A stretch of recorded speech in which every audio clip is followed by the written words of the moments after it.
Okay, so this is just going to be a quick and what I expect to be mostly review um, uh, discussion of rhetoric and maybe some of the ideas and ways we're going to see it come up in class, some of the jumping off points for what we're going to do. These just real brief slide deck I threw together so you can have an idea of what we did in our face-to-face class. So pardon the simplicity of it. Um, so we'll look at this one, and then I have another even, more brief, having to do with critical reading or what we call rhetorical reading sometimes. Um, so one of the ways we'll see, if we did a Google search or you started to look up information about rhetoric, um, is we'll see that things like this, how communication works. I have to say, when I first encountered rhetoric in college, in any kind of meaningful way, it actually wasn't until I was in grad school for the first time. And before that, I thought rhetoric was a dirty word that we ascribed to politicians who were being, I don't know, let's say less than ethical in their communication or in their carrying on. But this idea, how communication works, I think we can at least start from there. I mean, it's what it's going to mean for us in our class, I think, is going to be a lot more complex than that, a lot more nuanced than that. Um, but even this is interesting, how it works. What does that mean? I mean, we have a an orator, an author, let's say we have an audience, information is conveyed back and forth. I mean, are we talking about these kinds of fundamentals of communication, or are we talking about other things? Persuading, merely informing, influencing, or shaping understanding. So this will start to hopefully paint a picture, or again, remind us, because this is really the realm of 101 and 102. But if not, that's okay. We can go from here. We can build from this. Um, so no, it's not just about sleazy politicians using fancy language to to hoodwink us. Um, Rhetoric is something that not only is around us every day, virtually all day, but we utilize it and we're good at it. Oftentimes we just don't know it.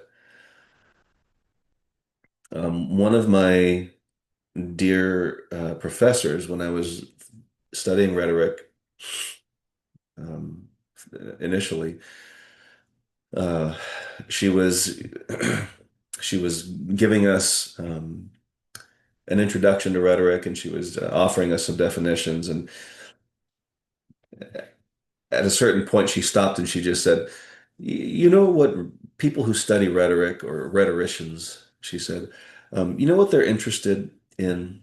They're interested in the work that words do.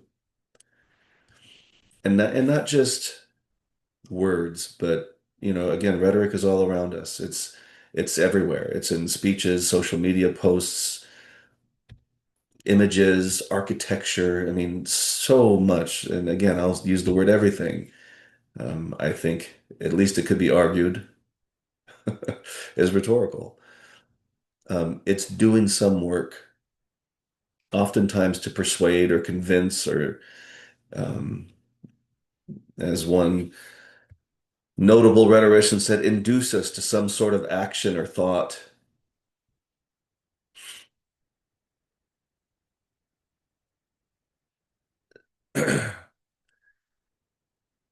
Some of our key considerations when it comes to,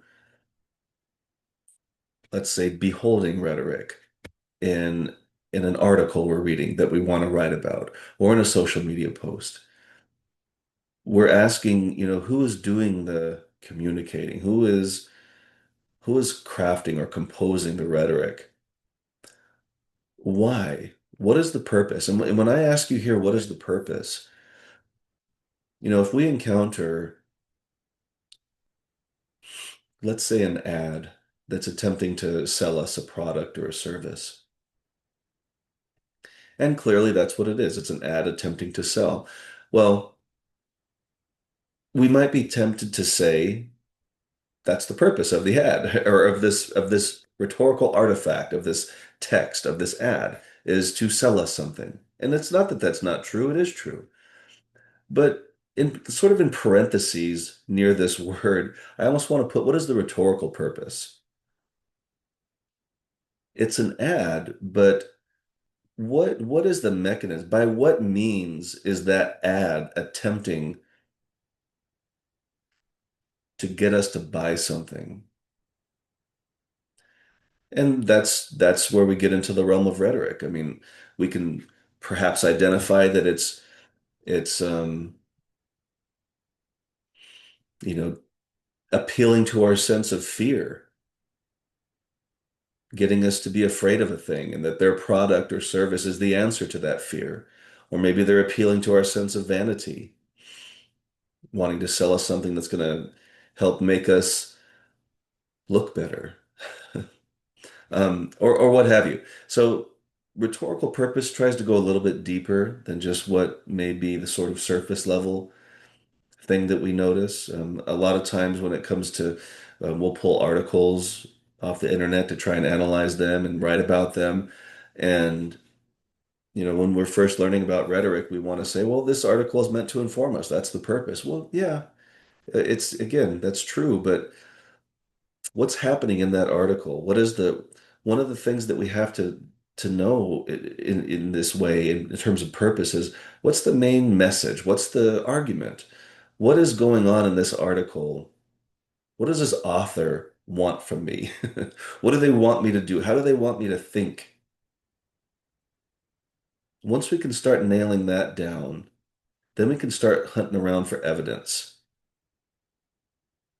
We can start hunting around for some proof about what strategies or approaches or tactics an author might use to get us to do the thing that they want us to do, to get us to agree with their argument or to persuade us that their point of view is the correct point of view, etc. So purpose and audience are going to become particularly important.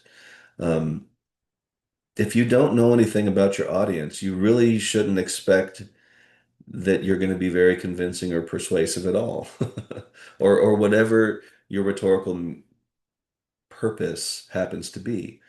Um, you're only going to be successful at executing your rhetorical purpose insofar as you know what your audience's beliefs and convictions and hopes and dreams are. You got to know something about your audience. Um, that's how you know what choices to make.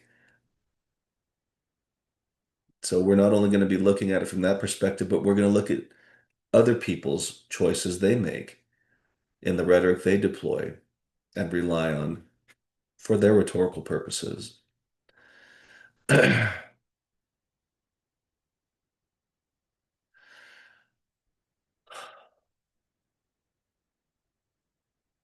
Well, it looks like I've been blending a few slides here, so that's okay. Sometimes when we learn about rhetoric, particularly in secondary school, high school, or even in some of our intro classes in college, we'll learn these rhetorical appeals or Aristotelian appeals. And so much of our understanding of rhetoric, which again, I didn't get any of this till I was well in college. So if you're at least this far, that's good. Um, and we'll talk about these, and you can certainly write about these things, and that's perfectly fine. But just understand that there's a lot more going on hopefully, the way we'll engage with rhetoric this semester than simply these rhetorical appeals. One thing I do want to say about this,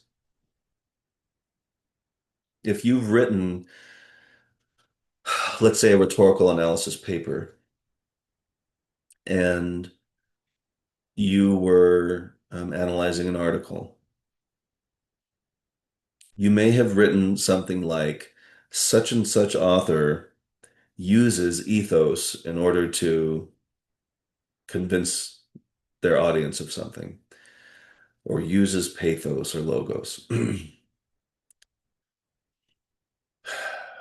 Allow me to invite you at this point in time to try and think of it a little bit differently. That that any of these, again, these are called rhetorical appeals. Any of these aren't things that we necessarily use. And this is such a I could probably have people take issue with what I'm about to say. Some people would agree with me, some people wouldn't.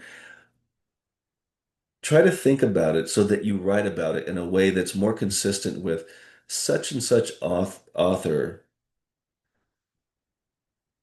appeals to the audience's sense of credibility and trust, trustworthiness, good intentions, good nature. In other words, when you look at an article or somebody giving a speech and you recognize that they're trying to establish this or build this sort of dynamic or rapport with their audience, that person speaking or that author, they're appealing to the audience in a particular way so as to, again, establish this or build this. Or they would be appealing to the audience's sense of emotion. Or if they know their audience, because they should, if they're writing or speaking to an audience, and they know that they're probably afraid of a certain thing, the author or the speaker can appeal to that emotion.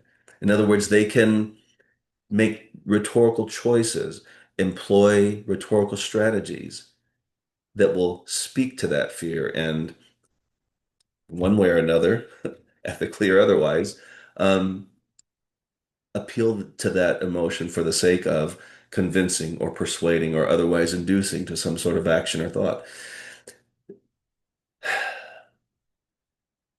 It might not mean much at this very moment, but we're going to work on this because I think it's an important distinction. And I think it goes a long way toward helping you see rhetoric at work differently than just such and such author uses one of these things or another.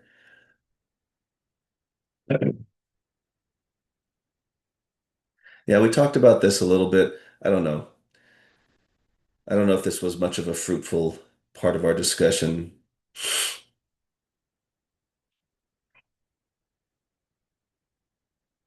because I don't, this isn't necessarily true.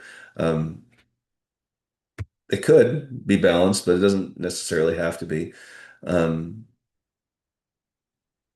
why did I put this? I don't remember talking about this at all. Anyway, don't pay much attention to this slide, or we can talk about it perhaps more going forward because maybe I'll remember. Um, I used to have a whole section on sophists and sophistry and why that's interesting and relevant, maybe even. Um, if you've ever had this association made or heard of this, again, going back to when I first thought I understood rhetoric, it doesn't necessarily mean this. It doesn't have to mean this. It could. Some people do. Um, but what we're talking about in our class for our purposes is this awareness, this sensitivity to rhetoric, identifying it, writing about it, analyzing it, synthesizing it, um, incorporating into our arguments. We're not interested in the And we're not interested in composing this necessarily. If we see others doing it, that could be a rich source of investigation and analysis. We'll cross that bridge later, though. Um,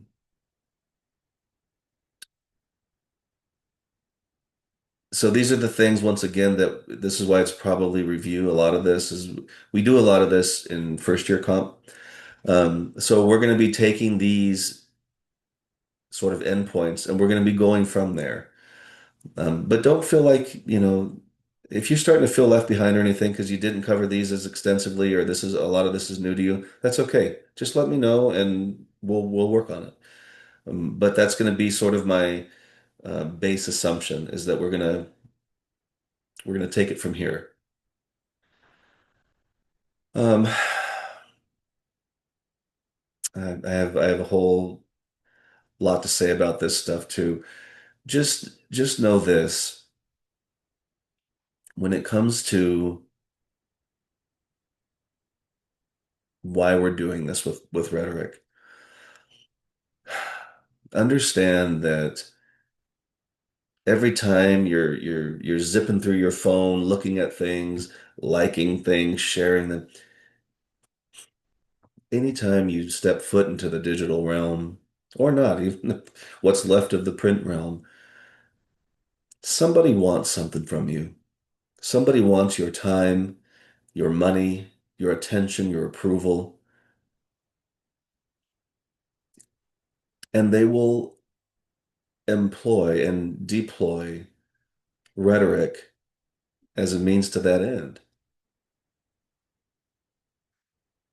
And in this class, I'm not expecting mastery of these things. It'd be, we can strive for that, sure. Really, what I'm hoping for is just some awareness.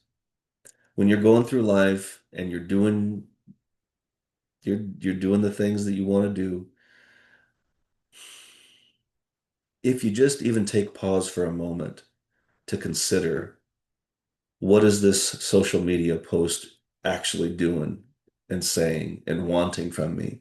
What is this article really arguing? What is this politician when they say this? Do they mean some? What that's what really what I want to one of the things I really want to focus on for this class. All of what I'm saying right now in this moment, it points to and it informs this idea of agency. Yes, we're here to write sentences and paragraphs and papers and work on grammar and all these wonderful things, but I care about you and I care about your ability to get the things done in this world, in this life that you want to. That's a sense of agency. And having an awareness and a certain proficiency and aptitude in the realm of rhetoric is one of the best ways we can make strides to that end. So if you see me looking like I'm in love with rhetoric, this is why. It's because it matters. Okay, there's just a little bit of review. I put this one in the end here because it's hard to see, I know, but when we talk about rhetoric, it's so much more than, again, ethos, pathos, logos. And I mean, we do it all the time, whether it's, if you've ever used the word like, you might be constructing a simile or comparing something, calling something another thing that's not, I mean, metaphor. We do this stuff all the time. So again, developing an awareness, a proficiency, being able to intentionally wield some of this instead of just passively consuming it or composing it. Be more intentional, have more agency. So there's a lot more to it. And this isn't, this is nowhere near exhaustive. This is just to show you there's a lot more we could use in our own writing, and there's a lot more we can look at when we're investigating others' writing or speaking or imagery, whatever we happen to be studying. All right. Um, oh, I want to show you now the just a brief. Let's see, where are we? Here we are. This one, there's only a few slides in this one, but um, we could talk about it a lot. I won't here though, because again, this is probably largely review. Um, you may have come across the term critical reading skills, critical reading. Um, we'll take it in a direction that I learned called rhetorical reading. Um, but I want to start here. This is important for, a lot of the things we just talked about with the previous slide deck. Um,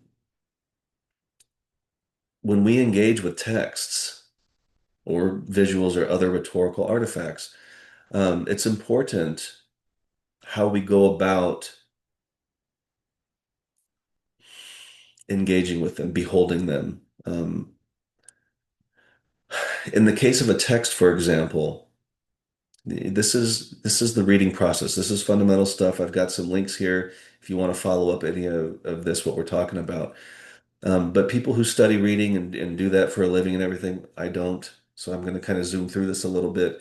You can certainly camp out on any of these thoughts, and I encourage you to because it's important. When I started learning about reading and reading strategies and habits and things, I don't want to sound over dramatic, but it was kind of paradigm shifting. It was very helpful to me. I was never a strong reader. I'm still not the strongest reader, but learning some of these skills help a lot. Particularly for me, it was the during reading part. Um, there are a number of strategies and approaches to reading that we can adopt and employ. Um, I won't play this video. You can if you want to, but in the during reading part of reading and all these bullet points, these are instead of just allowing our eyes to sort of passively move over text on pages, which is what I would often do, I would end up having to read paragraphs or pages 5 times before I got anything out of it. Um, to accomplish a lot of our goals when it comes to reading, there are a number of, again, techniques, strategies that we can do. One of them happens to be active reading. And during active reading, again, instead of just the passive eyes moving over the pages, we're engaging with it quite, um, physically. Write on the pages, or if you don't want to write your book, take a piece of note paper on the side, take some notes, write out things as you read. There are so many systems and so many techniques that we couldn't possibly talk about it here. Um, I mean, one of the things that really worked for me, and I felt bad at first because I didn't like to muck up books, but I started writing in them, just anywhere in the pages, in the middle of words, on the margins. But I just started really getting physical with my writing in my books that I would read, and it changed the way I comprehended things. I still read very slow even to this day, but I really comprehend a lot and I really retain a lot, and it's because of these strategies here. So these are just some of them. There are a lot more. But if you are somebody who struggles a little bit with reading, or even if you don't, um, and a lot of this sounds new to you, look into it, give it a shot. I mean, again, this will be very handy for our class as we engage with our texts, because I'm going to want you to know them. You'll need to know them to write about them. Um, and this leads us to this idea of rhetorical reading. Okay, fine. If during reading, we want to be able to do these things and we adopt certain strategies. Well, what more is there? What is rhetorical reading? Um, so this hopefully will sort of be resonant with regard to what we just were talking about with the previous slide deck. Um, What is the purpose? Who's the audience? And these are some of the questions, and we'll talk about more as, we start encountering our texts in class. But knowing just key information like this, or be asking it as you're reading through a text, um, it allows you to see and perceive text in certain ways when you've got this lens up, when you're seeing through this lens. And taking it even further and really um, sort of making it subjective to yourself, reflecting it against your own thoughts, ideas, opinions, sensibilities. Um, a lot of times this comes in handy when you're looking to generate notes as you're annotating a text. Um, but the rhetorical reading, one of the things that it seeks, just like we talked about in the beginning of the previous one, it wants to know why and how the words are doing work. How are if an author is arguing a certain thing, trying to convey a central message or a main point, what are all the ways that we could perceive, that we could see on pages that that's being carried out, that that's being made manifest? That's the idea there. A little bit of review there. Um, yeah, these are some of the main things that rhetorical reading will help us do anyway. Um, maybe it seems a little straightforward. I just thought I'd remind us anyway. I mean, that's the point of looking at rhetoric and looking at things rhetorically. So when we apply it to reading, naturally, those are going to be some of the outcomes that are consistent with what we talked about rhetoric in general. Um, and once again, this also probably seems like a little bit of review. Anyway,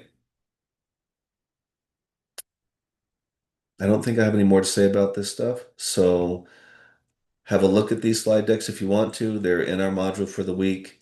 And if you've got any questions about this, again, follow up with me, let me know.